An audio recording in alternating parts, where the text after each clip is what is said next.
Para bailar la bamba, para bailar la bamba, te necesito una poca.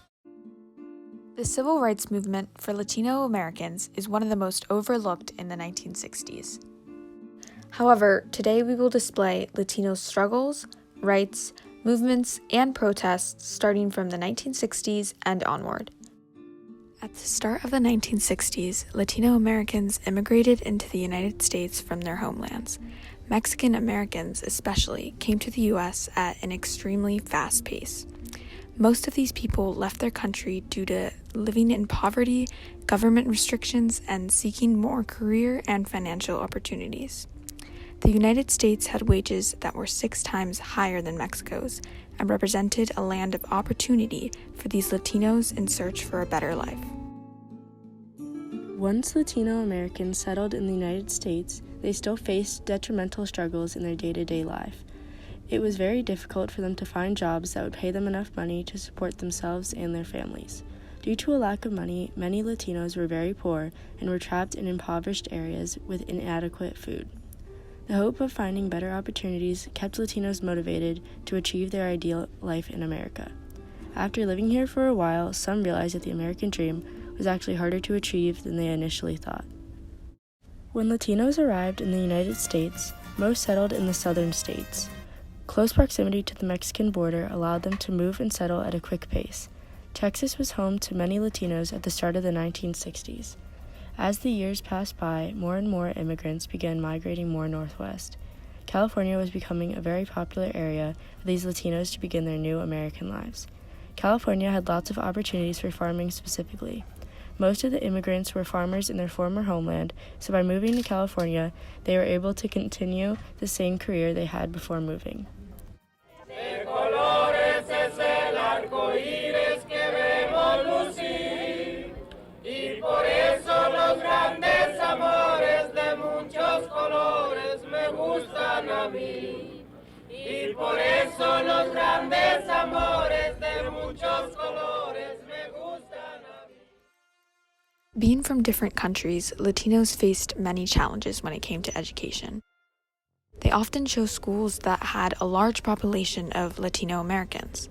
These schools were unfunded, weak, and lacked good teachers and education. When this inequality was brought to the government's attention, they were not very helpful in making a change. Eventually, in 1968, Congress passed the Bilingual Education Act, which helped young immigrants in school by letting them learn subjects, besides English, in their native language. The majority of Latino Americans worked on farms, ground cleaning, and maintenance, as well as tough jobs such as construction.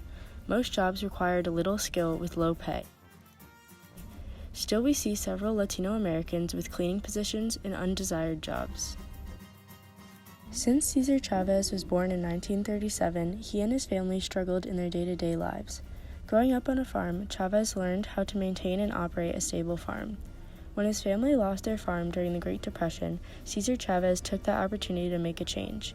He went to California and got a job as a farmer with many other Latino Americans. While working in California, Chavez experienced firsthand what it was like to be a Latino in America. Cesar left the farm workforce in 1946 to join the U.S. Navy. When he returned from service, he began organizing the Community Service Organization.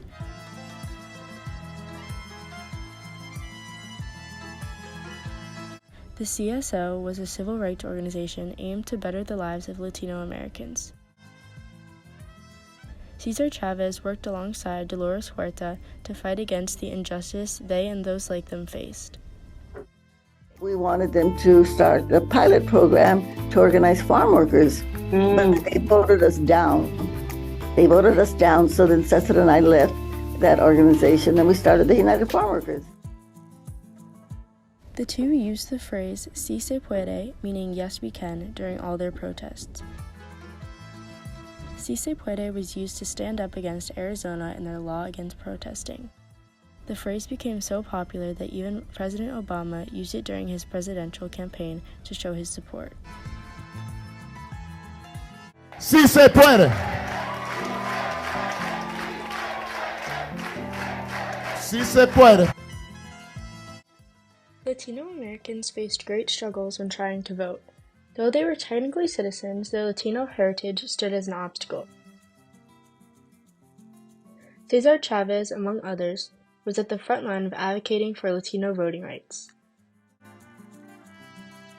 We've been holding rallies around the state now for 14 days, and we've been taking straw votes. Oftentimes, poll taxes and other fees were required when attempting to enter an election. Most Latinos during this time could not afford to pay extra taxes or fees to vote. Therefore, the required payment turned many people away. As time progressed, Chavez and his organization changed the Latino voting experience for the better. More and more Latino Americans were able to vote in local, state, and federal elections. The biggest crowds in the whole history of the movement have been out now this last 14 days, and we're averaging maybe 400 to 500 people are voting in these straw votes. I think the most important thing is that we're seeing for the first time that the poor will be voting because of the wide selection of candidates, but also I think that once they vote this time, that they're going to remain, a larger percentage of them are going to remain active voters. As time continues, Hispanics' population grows exponentially.